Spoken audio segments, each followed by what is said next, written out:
नसीम भाई, ये बताइएगा, जिस तरह मैं दोनों सवाल आपके सामने वापस रखूंगा कि रिजवान के हवाले से एकदम कंसर्न शो हो जाते हैं। हालांकि रिजवान के रीसेंट पास में जिस तरह की परफॉर्मेंसेज हैं वो इतनी बुरी नहीं है और हम रिजवान के हवाले से उनको बैठा के कोई और तजर्बा तो कर नहीं सकते। और दूसरा सरफराज के हवाले से जिस तरह आपने मेरा भी पॉइंट ऑफ व्यू सुना, शाकिर साहब का भी, हमारा एक अलग पॉइंट ऑफ व्यू है सरफराज को क्यों टीम के साथ होना चाहिए। आप इस हवाले से क्या कहेंगे? मैं आपके पॉइंट ऑफ व्यू से 100% एग्री हूँ। शाकिर भाई ने जितनी बात की बहुत ही अच्छी बात की, खासतौर पे जो उन्होंने बात की कि जब आप ड्रेसिंग रूम के माहौल की बात करते हैं, देखिए इस वक्त हमारा ड्रेसिंग रूम का माहौल बहुत पॉजिटिव है और सरफराज को मैं बहुत पर्सनली जानता हूँ, वो बहुत बहुत बहुत पॉजिटिव है।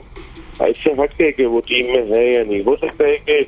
देखिए एक प्लेयर जब ड्रेसिंग रूम में बैठा होता है तो किसकी विल नहीं होती कि उसे मौका मिले, लेकिन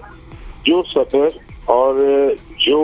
डेडिकेशन सरफराज के अंदर है, शायद अभी हारिस बहुत यंग है इस सिलसिले में, एक उनके अंदर और मेरे ख्याल में जैसे भी बात हो रही थी कि तीसरे वनडे मैच में हारिस को भी चेक किया जा सकता था, अब्दुल्ला शफीक को भी चेक किया जा सकता था, आपको मौका दे सकते थे, आपके पास ये ऑप्शन मौजूद था। हारिस को अगर आप शामिल कर दे तो कम से कम देखते तो सही ना। देखिए इतनी इनसिक्योरिटी नहीं होनी चाहिए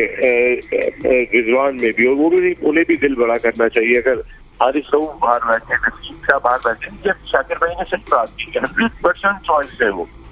अगर भाई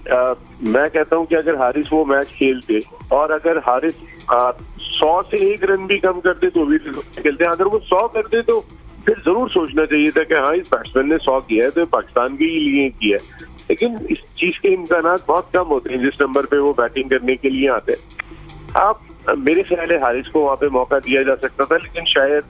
इस वक्त टीम मैनेजमेंट कोई अपने कॉम्बिनेशन को नहीं छेड़ना चाह रही, या कोई आप अंदर कुछ आपस में जो है वो इस चीज का फैसला हुआ वो कि नहीं शहनशाह अफरीदी और रिजवान तो मैच खेलेंगे, इनको तो हमने कैरी करना ही है। जहां तक आपने सरफराज की बात की, बिल्कुल देखिए हारिस के पास बहुत क्रिकेट बात की है, लेकिन जितनी प्रेशर क्रिकेट एशिया कप में और वर्ल्ड कप में खेल लिए, सरफराज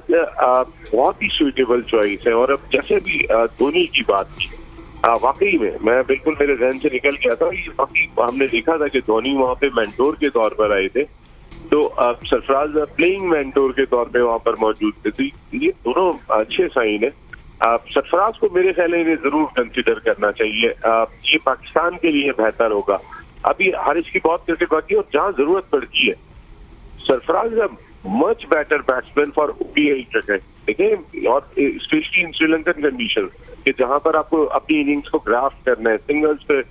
मैच को लेके चलना होगा, वो प्लेयर की जिसकी स्वीप अच्छे हैं, जो कट अच्छे खेल लेता है, उसको लेके चलना होगा। वहां पे सामने मारना कोई इतना आसान नहीं होता इन पिचेस के ऊपर जहाँ गेंद इतना रुक के आ रहा होता है, तो उस लिहाज से ज्यादा बेहतर चॉइस है। चाहे आप क्रिकेटिंग पॉइंट ऑफ व्यू से बात कर लें, बिल्कुल, चाहे मेंटोरशिप के लिहाज से बात कर लें, या किसी भी हवाले से बात कर लें, मेरे ख्याल ये बेहतर चॉइस है।